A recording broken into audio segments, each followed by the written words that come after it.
Gimana nggak sakit hati coba nih Pak Santi Amernya ini, ya. Sementara kalian lagi kita sudah mikirnya sudah bagaimana menjalin persahabatan dengan para kontra khilafah, Panji Gumilang, ya, dengan grupnya Ade Armando dan lain-lain, saudara. Kalian Ya, ternyata Suwanes saling beda membedakan, ya, saling mencaci maki, saling ngutukin, saudara. Kan kupluk kalian ini kan, kucluk bener ini kalian ini kan. kita unggul terus dibilang ini penistaan agama. Apakah seorang penista mampu mendidik anak didik yang begitu berkualitas? Apa tidak? MUI lah seorang sebenarnya pendidik yang penista. Coba di sana itu sarang teroris kan. Pemerintah berbuat apa? Adakah Al Zaitun itu sarang teroris? Kenapa itu pimpinan MUI tidak ditahan? Bubarkan itu MUI, tidak ada manfaatnya MUI bagi Indonesia, saya katakan. Kalau enggak mereka ditampung dalam suatu wadah supaya mereka berkiprah di situ secara konstitusional. Jangan dibiarkan liar sebagai ormas suka-sukanya mengatur negara ini dan membentuk beberapa organisasi sampai 56 dan bekerja sama. Apakah pernah negara mengaudit uang-uang yang mereka hibahkan itu kepada MUI? Jadi nggak adil. Sekali lagi kalau kita bangsa Indonesia, rakyat Indonesia tidak bisa menerima sistem ini, termasuk Bapak Wakil Presiden yang selalu saya ulang, maaf ini Bapak Wakil Presiden, Bapak hanya mengurusi ya, status hukum seorang anak yang lahir karena dari dua pasangan yang berbeda agama. Ini Wakil Presiden ngurusin ini bagaimana ini ya? Seharusnya Bapak itu bagaimana korupsi, bagaimana itu provinsi kenapa tidak maju, bagaimana itu penggelapan dana desa. Itu mestinya Bapak Wakil Presiden urus. Bagaimana intoleransi. Bapak bicara pidato menyimpang. Bukan menyimpang itu kan menurut definisi Bapak, suka-suka Bapak kan. Karena Bapak dulu mantan ketua MUI, Bapak juga memenjarakan Ahok. Dan Bapak akui. Dan saya duga mungkin Bapak juga melakukan hal sama yang kepada Panji Gumilang. Bapak kan bicara patrilineal. Sehingga seorang laki-laki yang meninggal itu bidadari 72. Kalau dia matrilineal, perempuan meninggal, perjaka dong dapat 72. Bapak tidak adil kan? Di situ Anda diskriminasi. Jadi kebohongan yang disampaikan itu jangan memperbodoh umat. Biarkan mereka merdeka berpikir. Soal mati hidupnya, soal dia ke surga atau tidak itu adalah urusan mereka masing-masing.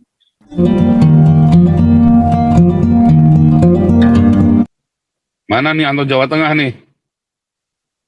Halo, oke, terima kasih. Suaranya bisa terdengar jelas, Pak? Ya. Ya. Begini, Pak. Dari judulnya kan ada kata sembelih tuh. Nah, dari kata sembelih itu saya teringat beberapa tahun lalu ketika ISIS menangkapi dan menawan anggota gereja Koptik Mesir yang kesemuanya itu dipenggal semua tuh loh. Nah, jadi ingat itu, Pak. Nah, apalagi nanti 2024 kan Islam Taliban menguasai Indonesia, terus Pancasilanya kan disingkirkan. Nah, hubungannya dengan wilayah saya itu begini, Pak. Wilayah saya ini kan pegunungan, banyak tempat wisata, dan yang mengelola tempat wisata itu ada yang Islam, Kristen, dan Hindu. Mereka itu akur mencari rezeki di tempat-tempat pariwisata tersebut tanpa meributkan masalah agama. Nah, nanti kalau Islam berkuasa, terus itu artinya kan pas bulan Ramadan warung-warung yang ada di tempat wisata itu nggak boleh buka. Akhirnya kami yang Islam, Kristen, Hindu itu harus kalah dengan khilafah kan. Ya gimana apa itu yang pribumi kok malah kalah dengan yang pendatang. Nah, yang pribumi itu kan kami ini yang Pancasilais ya kan, golongan Pancasila.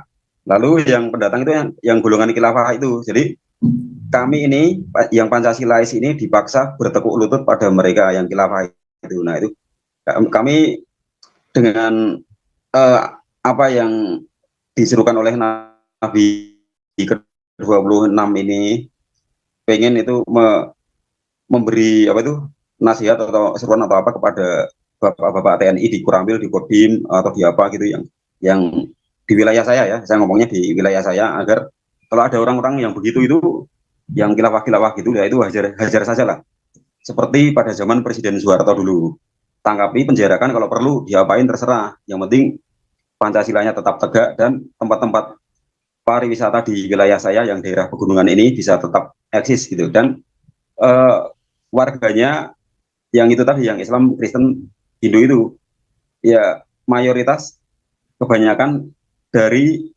rezekinya itu didapat dari hasil mengelola tempat pariwisata itu, Pak. Jadi kalau khilafah berkuasa kan nanti harus tutup pas bulan Ramadan, warung-warungnya nggak boleh buka, akhirnya kami ini nggak bisa dapat rezeki begitu. Nah, kita gimana lah, seruan Nabi ke-26 ini memang bagus ya, dan saya menghimbau ke pengunjung Zoom ini yang lagi nonton sekarang ini di channelnya Pak Nabi ke-26 ini untuk memviralkan siapakah Nabi ke-26 ini. Gitu aja Pak. Terima kasih.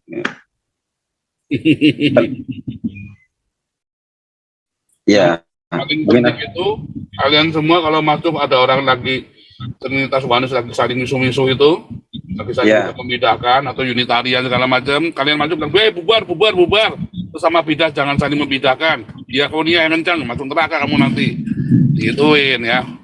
Iya, saya khawatir Pak, yang lebih saya khawatirkan nanti kalau 2024 khilafah berkuasa nanti pura. Ya sudah pasti, orang pada saling membedakan, goblok orang Kristen. Gereja di wilayah saya pada ditutupi sama mereka, ya gimana? Kami terpaksa harus mengungsi ke Papua atau kemana, tapi kami tidak ingin mengungsi, kami ingin melawan mereka, ingin menghajar para khilafah ini. Kita akan menggerakkan massa atau apa nanti anggota DPR-nya apalah, elit-elitnya menggerakkan massa agar menghajar itu tuh khilafah itu, agar DPR-nya nanti ngasih nasihat ke bapak TNI di Koramil, di Kodim, di wilayah saya, ya nggak cuma di wilayah saya, di seluruh Indonesia, agar khilafah itu diajar seperti zaman Presiden Soeharto dulu, ditangkapi, dipenjarakan, dan kalau perlu diapakan terserah nanti, terserah pada bapak TNI ininya, jangan mau kalah dengan mereka. Mereka kan pendatang gitu, yang kami ini, yang pribumi ini, yang golongan Pancasilais gitu. Golongan khilafah harus diajar, itu titik gitu. Terima kasih. Yang lain.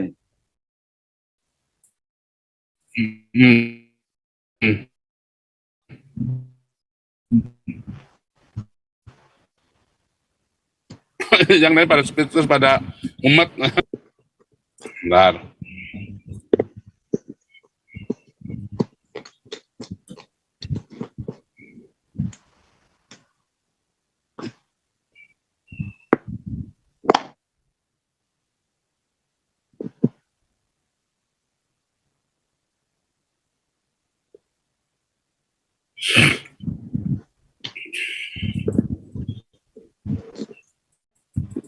Bom sama Sopiatul itu kalau disuruh nerangin Trinitas ya baliknya, kalau nggak Triteis nanti Oneness. Coba deh kalau nggak percaya saya, kalau nggak mereka suruh jelasin Trinitas, kalau nggak jatuh Triteis ya jadi Oneness ya. Siapa itu kemarin Deki ya kan, Deki suruh jelasin Trinitas, ada yang jelasinnya Triteis ya. Muriwali blunder, mentok, ya nggak bisa jelasin lagi, udah mentok, kapur, wall out ya.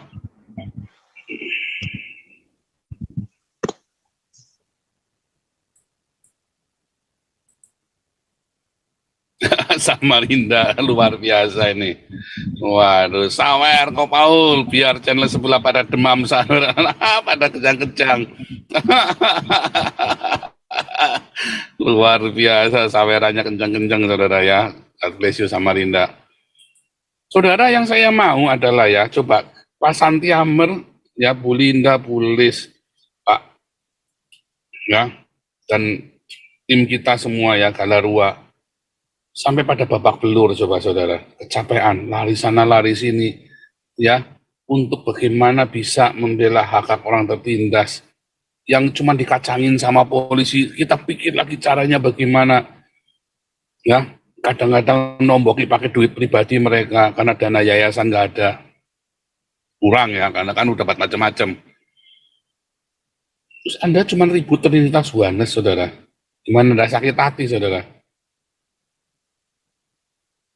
Gimana Anda sakit hati coba nih Pak Santi Amernya ini, ya, Sementara kalian lagi kita sudah mikirnya sudah bagaimana menjalin persahabatan dengan para kontra khilafah, Panji Gumilang, ya, dengan grupnya Ade Armando dan lain-lain, saudara.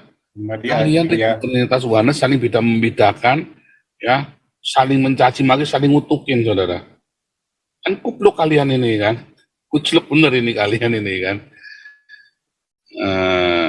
Tadi ya, apa bedanya sama tadi kan, Al-Hakim tadi kan, beda, ya Donditan itu kan, wah nangis mewek itu kan, nangis Bombay, dipeluk sama Hakim, sama siapa? Zakar Naik minta disodomi kan, minta disodomi sama Zakar Naik, aduh. Zakar atau Zakir? Zakar, kan Zakar ini udah naik dia, makanya saya bilang Zakar Naik minta disodomi. Nah itu saudara ya.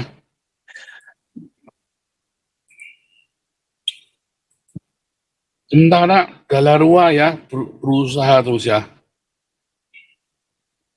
Ya kalau saya pikir sebenarnya ya, dulu beberapa orang main saya bilang ya mungkin Tuhan suruh saya stop 2024 ya. Beneran ya 2024 saya stop beneran saudara ya. Yang udah kita sudah rintis, kita sudah membangun beberapa ini ya, sudah membangun. Saya akan fokus cuman diakonia saja, embun pagi ya, bagaimana ngurus komunitas kita ya. Saya udah nggak mau cerita tentang Indonesia lagi, saudara, udah bukan urusan saya. Ya, ini tahun ini terakhir ya, Tuhan bilang terakhir. 2024 suruh stop, tapi tahun ini saya suruh teriak sekencang-kencangnya. Oke, saya turut ya, apa yang Tuhan mau, saudara ya, apa yang Roh Kudus pimpin saya turut. Maunya saya sudah selesai, saudara, ngapain saya ngurusin Indonesia lagi?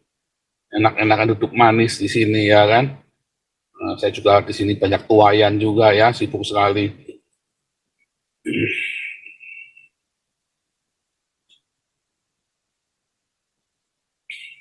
Gimana tuh Pak Santi Amar tuh ngurusin para bidah Oneness dan Trinitas Unitarian ini? Gimana ya, kalau sore ini Pastor minta waktu ya. Kalau kita di Galarua karena praktisi juga ada pemahaman teologis yang kita pahami dan yakini. Pertama, dan ini sering saya katakan, bahwa keselamatan itu tidak ada ya pada siapapun kecuali orang. Ya, oranglah dulu kita katakan yang sudah pernah dari surga, turun dari surga, di bumi, hidup, mati, bangkit, naik lagi ke surga.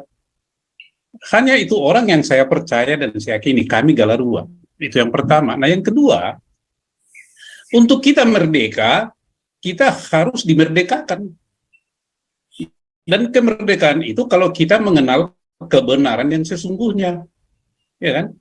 Kalau kita tidak memiliki kebenaran yang sesungguhnya, jangan harap kita merdeka.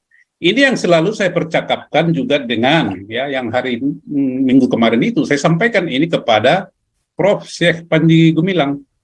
Saya sampaikan itu sebagai dukungan kita, dukungan moral. Nah dalam konteks ini saya ingin menyampaikan dan kita berdiskusi dan berbicara ya soal Trinitas Oneness atau apa. Kalau saya I don't care dan nggak peduli saya itu karena keselamatan saya bukan itu, bukan di situ. Keselamatan kami Galarua tidak begitu berbuat. Pohon itu dikenal dari buahnya, bukan dari daunnya. Nah, jadi saya kembali gini, Pastor ya. Di Indonesia ini, kalau kami di Galarua ini selalu ada candaan. Kalau para pendengar petinggi, penyelenggara negara atau siapapun itu merasa tersinggung ya silakan aja. Tetapi ini adalah suatu kenyataan. Kalau di kami di Galarua selalu bercanda dan begini. Indonesia kalau menurut konstitusi bukan negara agama, betul. Bukan negara sekuler, betul. Lalu negara apa dong? Ya negara bukan gitu kan. Atau negara anomali. Loh, kok anomali? Karena segala sesuatu apapun yang terjadi di Indonesia ini bisa. Yang benar bisa jadi salah, yang salah bisa jadi benar. Kenapa bisa begitu? Karena memang sistem ketatanegaraan membuat begitu. Siapa yang membuat begitu dan sekarang puncaknya adalah itu. Ya saya ulang-ulang lagi, trio itu yang kan Yusuf Kalla juga JK ini juga waktu mudanya juga melempari kotoran ke gereja di Makassar sana. Ada infonya bagi saya itu. Dan sekarang dia menjadi nggak apa-apa. Anda kan sudah tua semua, paling tambah umur berapa sih? Yang diingat nanti dari Anda adalah kejahatan Anda kepada sesama umat manusia. Nah, saya kembali ke ini, Pastor. Saya mohon sharing. Ini kan judulnya adalah Mualaf Center bersiap sembelih pembaca Al-Fatihah Indonesia. Ya kan, Mualaf Center. Nah, kalau nggak salah tanggal 13 Juli dan tanggal 26 Juli kita berbicara mengenai MUI, terus tanggal 26 Juli mengenai Mualaf Center, dan kita lihat benang merahnya ada di situ. Kita jangan lupa ini adalah dua organisasi yang saling memperkuat di Indonesia ini untuk menunjukkan taring dan kekuatannya, sehingga negara pun seolah tidak berdaya untuk mengendalikan kedua organisasi. Juga mungkin ada organisasi lain lagi seperti organisasi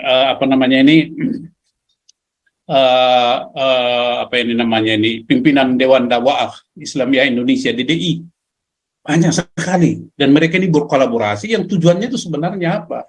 Kalau tujuannya itu sangat baik ya, sangat baik kalau kita pahami sama dengan tujuan negara Republik Indonesia ya. Kalau misalnya seperti DDI ini apa tujuannya itu ya? Perjuangan para ulama dan pejuang Islam sehingga terwujud negeri yang adil dan makmur. Baldatun thayyibatun wa rabbun ghafar. Itu tujuan DDI. Sekarang tujuan daripada MUI sami mawon.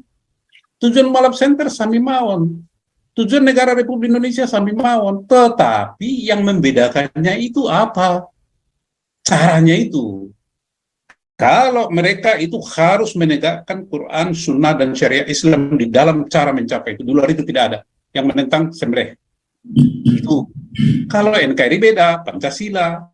Tapi sekarang Pancasila juga sudah dibilang togut, ya kan? Ya, mohon izin saya ini, Pastor, kita untuk mengulang kembali supaya kita tidak menolak lupa lah. Mohon izin saya share screen. Sebentar aja kita. Panji Gumilang ditahan beneran loh, Pak. Udah loh, Pak. Saya barusan baca dari Kompas ini, dari ini berita Kompas. Oke, bisa. Jadi, Pak. Makin edan loh, Pak. Ini saya judulnya tak tambahi, Pak. Panji Gumilang tersangka dan ditahan. Dondi setan siap sembelih pembaca Al-Fatihah. Oke, bagus. Jadi anggaplah itu betul itu berita. Nanti saya kaitkan itu. Siapa MUI ini kan gitu. Saya kaitkan. Kenapa sampai misalnya kalau itu betul Panji Gumilang sampai tersangka, siapa MUI ini begitu hebat gitu, powerful gitu. Ini kan nggak masuk akal gitu. Ya, sekarang langsung share screen boleh Pak, udah bisa Pak. Bentar. Sudah jadi ya. belum nih Pak Santi Amar nih. Oke, makasih Pak. Sudah Pak, sudah bisa langsung share screen. Oke. Jadi kita menolak lupa lah ya. Kita kan tanggal 16 Juli kemarin bicara ini. Siapa dan apa tujuan Majelis Ulama Indonesia?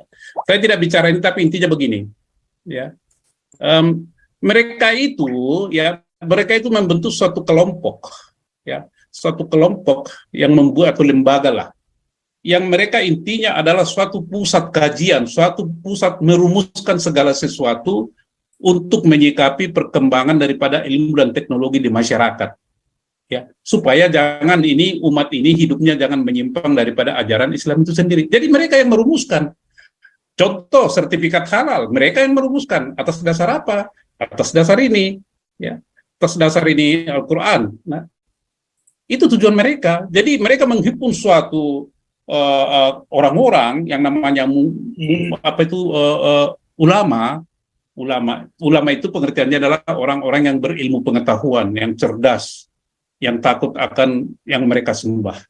Itu karakternya takut. Itu mereka definisikan di sononya gitu. Jadi mereka membuat diri mereka itu semacam suatu lembaga yang sangat hebat dan suci, ya, yang tidak boleh dikalahkan oleh siapapun itu. Hanya omongan mereka yang betul, di luar itu tidak betul. Ini posisi daripada posisi politis dari Majelis Ulama itu. Nah, tujuannya apa? Ya. Nah, ini tujuan ini Pak sama kan seperti saya katakan, menggerakkan kepemimpinan dan kelembagaan Islam yang dinamis dan efektif sehingga mampu mengarahkan dan mendorong umat Islam. Nah, garis bawahi umat Islam. Ya, untuk melaksanakan akidah Islamiyah, membimbing umat. Artinya umat ini tidak pernah pintar ini, sengaja tetap dibikin bodoh. Kalau pintar kan nggak perlu bimbingan. Ya, dalam menjalankan ibadat, menuntun umat dalam mengembangkan muamalah dan menjadi panutan dalam mengembangkan akhlak karimah untuk mewujudkan ini kembali lagi masyarakat yang aman, damai, adil, dan makmur rohaniyah dan jasmaniah diridhoi ini. Jadi baik tujuan daripada MUI, tujuan DDI, tujuan Malap Center, tujuan daripada khilafah sama. Ini kalimatnya. Tujuan negara Republik Indonesia sama. Cuma yang membedakan siapa itu yang damai, siapa itu yang adil. Di luar mereka tidak boleh adil dan dia tidak boleh damai, harus disikat. Hanya mereka. Kemudian caranya adalah membunuh, mengintimidasi, dan lain sebagainya. Itu yang membedakan. Dan dasar yang dipakai adalah Al-Quran dan Sunnah serta syariah itu, hadis. Nah ini Bapak Ibu. Jadi sekarang Malap Center itu apa? Sama saja. Sama. Bagi mereka murtad adalah definisinya orang yang tadinya agama Islam, menganut agama Islam, berpindah agama ke agama lain, atau tidak beragama sekali. Itu udah murtad. Nah orang yang begini murtad, itu artinya apa? Dia sudah mempersekutukan atau tidak mengakui Allah yang dia sembah sebelumnya itu. Nah, dalam konteks inilah yang disebut tadi itu MC bersiap sembelih pembaca Al-Fatihah Indonesia. Nah, ini mungkin judul yang bersayap termasuk ke Panji Gumilang ini. Saya selalu mengatakan, Panji Gumilang, kita berdiskusi kemarin itu Pastor mengenai apa? Berbincang mengenai kualitas pendidikan menuju kebangkitan kembali Indonesia Raya.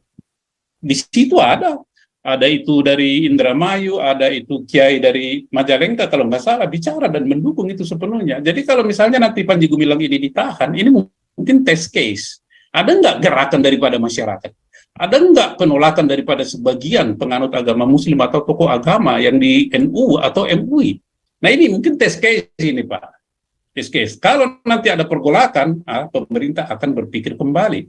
Oleh karena itu, melalui kesempatan ini, teman-teman kita yang, ya bukan masalah agama nih ya, sekali lagi, saya katakan bukan masalah agama, tetapi yang kita perjuangkan adalah faham yang dianut oleh, atau diajarkan oleh Panji Gumilang, yaitu merdeka. Merdeka berpikir, merdeka ilmu pengetahuan, dan merdeka roh atau jiwa. Tidak boleh dikekang, sehingga dengan orang yang merdeka itulah bisa menemukan atau membuat satu kemajuan, terobosan untuk adil dan sejahtera. Jadi diberikan kebebasan itu kepada manusia, bukan dijajah, bukan dibimbing terus. Kalau dibimbing terus ini kan membimbing umat supaya apa? Ini kan jadi bodoh dibikin terus. Tidak boleh umat itu pintar. Kalau umat pintar, mereka tidak laku.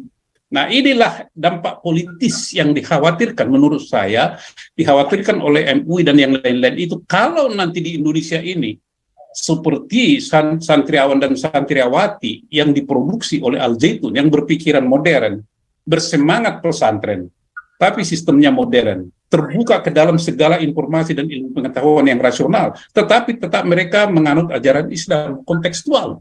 Mereka takut kalau ini sudah pintar, nanti mereka tidak laku. Jadi, Pastor Paul dan teman-teman, MUI, kalau kita analogikan ini sama dengan Yahudi ini sebenarnya orang ini. Ya ahli-ahli kita, Farisi, Saduki, tua-tua adat, ya kan? Di sana juga di Yahudi dulu begitu. Siapa saja, termasuk para rasul yang mengajarkan ajaran yang bertentangan dengan apa yang mereka pahami itu dipersekusi. Termasuk Rasul Paulus, termasuk Petrus, termasuk siapa lagi itu. Sama ini MUI sama.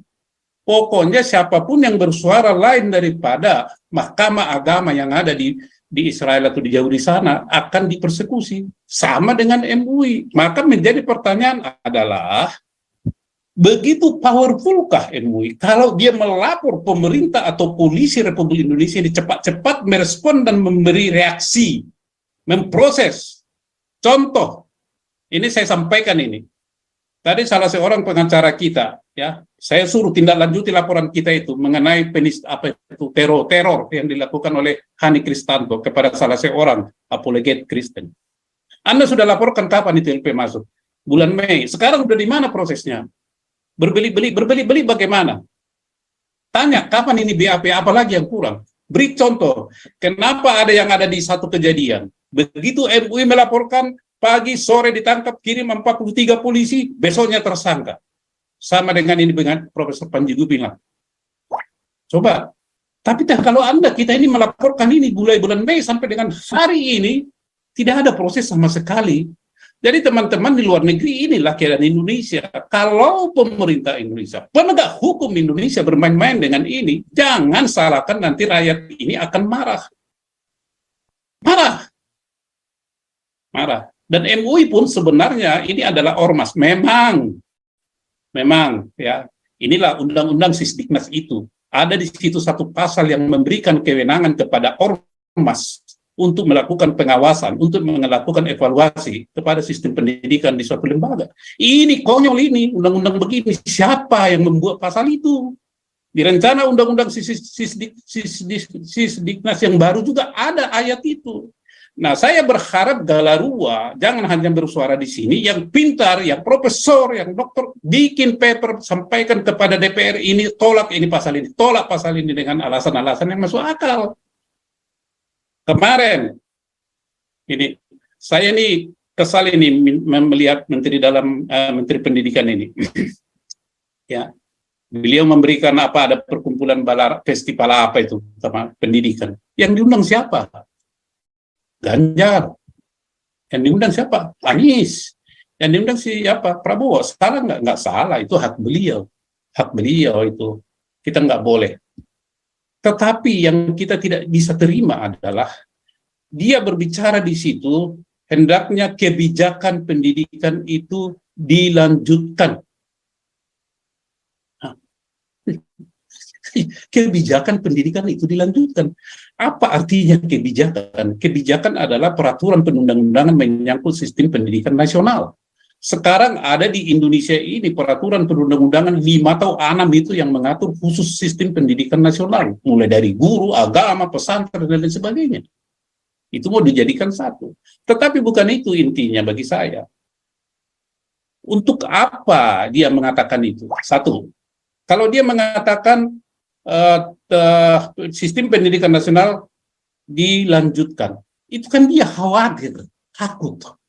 Kalau salah seorang nanti dari yang 3 ini terpilih tidak melanjutkan kebijakan itu, takut. Lah saya jadi berpikir, ini menteri ini menyadari enggak bahwa undang-undang itu kan bukan kewenangan pemerintah semata itu. Apa suka-suka dia merubah? Apakah kualitas sistem pendidikan sebelumnya itu sudah bagus? Nyatanya enggak, yaitu nomor 20 tahun 2003, nomor 17, nomor 20. Buktinya sekarang apa kualitas manusia-manusia Indonesia sekarang ini apa yang dihasilkan? Koruptor, intoleran, mabuk agama. Ya? Apalagi itu? Tinggal sebut aja lah, semua ada di situ. Apakah itu sistem pendidikan yang berkualitas? Coba bandingkan dengan sistem pendidikan yang dilakukan oleh Al Zaitun. Luar biasa. Tidak menyimpang dari kurikulum yang ditetapkan oleh pemerintah. Dia jalankan itu 100%. Hanya muatan lokal, pendidikan karakter diperbanyak. Dan pemerintah memberi akreditasi A unggul. Benar nggak itu? Kalau misalnya mereka bikin sendiri, ya periksa lah. Tetapi kenapa akreditasi A unggul? Terus dibilang ini penistaan agama. Apakah seorang penista mampu mendidik anak didik yang begitu berkualitas? Apa? Tidak. MUI lah sebenarnya pendidik yang penista. Coba di sana itu sarang teroris kan. Pemerintah berbuat apa? Adakah Al Zaitun itu sarang teroris? Kenapa itu pimpinan MUI tidak ditahan? Bubarkan itu MUI. Tidak ada manfaatnya MUI bagi Indonesia, saya katakan. Kalau enggak mereka ditampung dalam suatu wadah supaya mereka berkiprah di situ secara konstitusional. Jangan dibiarkan liar sebagai ormas, suka-sukanya mengatur negara ini. Dan membentuk beberapa organisasi sampai 56 dan bekerja sama. Apakah pernah negara mengaudit uang-uang yang mereka hibahkan itu kepada MUI? Jadi nggak adil. Sekali lagi kalau kita bangsa Indonesia, rakyat Indonesia tidak bisa menerima sistem ini. Termasuk Bapak Wakil Presiden yang selalu saya ulang, maaf ini Bapak Wakil Presiden, Bapak hanya mengurusi status hukum seorang anak yang lahir karena dari dua pasangan yang berbeda agama. Ini Wakil Presiden ngurusin ini bagaimana ini ya? Seharusnya Bapak itu bagaimana korupsi, bagaimana itu provinsi kenapa tidak maju, bagaimana itu penggelapan dana desa. Itu mestinya Bapak Wakil Presiden urus. Bagaimana intoleransi? Bapak bicara pidato menyimpang. Bukan menyimpang itu kan menurut definisi Bapak, suka-suka Bapak kan. Karena Bapak dulu mantan ketua MUI, Bapak juga memenjarakan Ahok dan Bapak akui. Dan saya duga mungkin Bapak juga melakukan hal sama yang kepada Panji Gumilang. Kita lihat nanti, Pak. Saya mengatakan, ya, dan beliau ini yang saya yakini, saya baru kenal Panji Gumilang. Tapi dia itu bertindak dan mengambil kebijakan berdasarkan kebenaran yang dia yakini. Dan saya sependapat itu ya. Soal kebenaran itu terserahlah. Tetapi kebenaran yang dia yakini itulah yang memerdekakan dia. Pikirannya terbuka, siswanya terbuka, wali santri juga terbuka semua. Nah, jadi ini yang kita tidak bisa terima, Pastor, cara-cara daripada negara menangani Indonesia. Di sana itu, ya, kalau saya mengatakan maaf ini, analogikan, mungkin berlebihan, tapi maaf, sekali lagi saya katakan maaf. Itu Indramayu atau Desa Gantar, ya, dia di Desa Gantar itu, Pak. Al Zaitun itu, kalau bahasa mungkin berlebihan, ya, itu Firdaus, Pak. Semuanya ada di situ. Di sana musim kering, ada padi, ada ikan, ada daging, ada sayur mayur, ada buah-buahan, ada nanas. Nggak ada yang kurang, pisang berlebihan, Kak Fendis. Nah, sekarang kita tanya, coba itu di provinsi lain atau daerah lain yang dikendalikan oleh Gubernur Jawa Barat, ada nggak yang begitu? Lalu kok orang yang begini ini dipersekusi, kok dipolitisasi gitu, dengan alasan penistaan agama. Makan tuh agama itu. Apakah agama itu bisa menyelamatkan Anda atau tidak? Saya ingin dengar itu salah seorang itu entah Zakir Naik, Anda bisa pastikan nggak? Coba saya mau dengar dulu laporan Anda. Kalau seseorang meninggal, Anda mengatakan akan bertemu di bidadari 72 orang. Beritahu saya, buktikan. Itu kalau dia patrilineal kan Pak. Tetapi di Indonesia ini ada matrilineal, mengikuti garis ibu. Kalau Bapak kan bicara patrilineal, sehingga seorang laki-laki yang meninggal itu bidadari 72. Kalau dia matrilineal, perempuan meninggal, perja akan dong dapat 72. Bapak tidak adil kan? Di situ Anda diskriminasi. Jadi kebohongan yang disampaikan itu jangan memperbodoh umat. Biarkan mereka merdeka berpikir. Soal mati hidupnya, soal dia ke surga atau tidak itu adalah urusan mereka masing-masing. Ada konsep hidup, free will, kebebasan berkehendak. Mestinya itu dipikirkan. Kebebasan berkehendak. Biarlah ciptaan Tuhan itu bebas berkehendak dan bertanggung jawab. Dia akan nanti melakukan atau menanggung akibat daripada kebebasan berkehendaknya.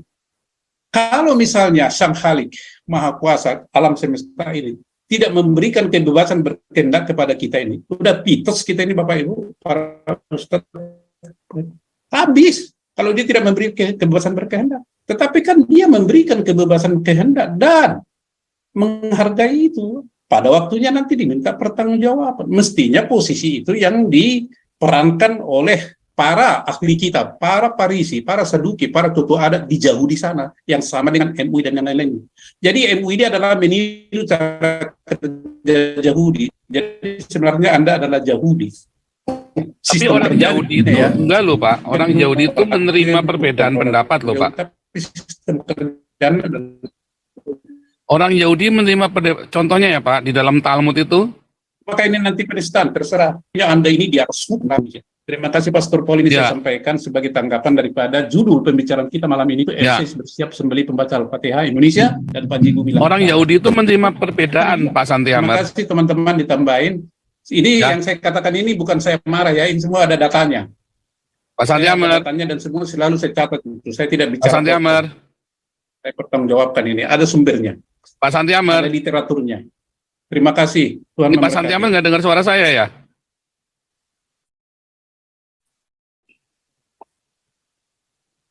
Pak Santi Ahmad. Pak Santi Ahmad dengar suara saya? Dengar, Pastor. Iya, dengar ya. Dengar. Orang Yahudi itu menerima perbedaan pendapat loh, Pak. Nah itu, lebih maju mereka dong. Ini lebih konyol kalau gitu. Menerima. Di dalam Talmud itu selalu ada pro kontra, Pak. Iya. Dan itu dibiarkan begitu tanpa konklusi. Nggak apa-apa, biar jalan begitu. Iya. Jadi Talmud itu dibangun di atas kontroversial itu, Pak.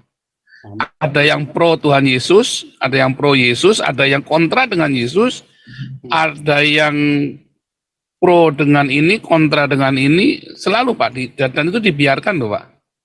Sampai dengan hari ini, orang Yahudi terbiasa hidup, namanya, kalau kita di kampus bilangnya, the Talmudic thinking. Dia bilang, the Talmudic thinking. Talmudic thinking itu membiarkan kontradiksi satu sama lain, Pak. Membiarkan itu terjadi dan dibiarkan. Justru supaya orang bisa memilah. Sebab kalau sama semua katanya ya Pak, justru kita nggak tahu yang baik yang mana, yang harus ada pembanding. Bahkan dibilang bahkan di hari penciptaan saja ada terang ada gelap, dibiarin. Betul. Sampai begitunya loh Pak. Betul. Karena terang itu jadi baik, siapa yang bilang terang itu baik? Terang itu baik karena ada gelap, harus ada pembandingnya. Dia bilang begitu Pak. Terang itu baik karena ada pembandingnya. Sama, kalau di Indonesia kan nggak boleh ada pembanding. Harus sama kan? Ya. Itu kan yang bahaya kan sana, satu harus sama, harus seragam cara berpikirnya. Itu yang Pak Toping dulu yang sebetulnya saya nggak setuju ya. Harus seragam pikirannya dia, harus seragam pikirannya. Nah kalau seragam pikirannya gitu, ya justru itulah Islam maunya begitu, seragam pikirannya. Ya. Tidak siap dengan perbedaan, ya akhirnya konflik dengan kalian, karena dia nggak siap dengan perbedaan. Pak Toping tidak siap dengan perbedaan. Ketika kalian anak-anak muda mau satu, dia nggak siap, semua harus sama. Satu komandonya dia. Ya kan jadi itu sama sebetulnya ya. Makanya kita bilang, ada yang salah di Indonesia ini karena ada pemaksaan kehendak harus sama itu tadi, Pak. Kau bilang kau menang debat, lawan domba yang sesat. Kau bilang banyak yang tobat.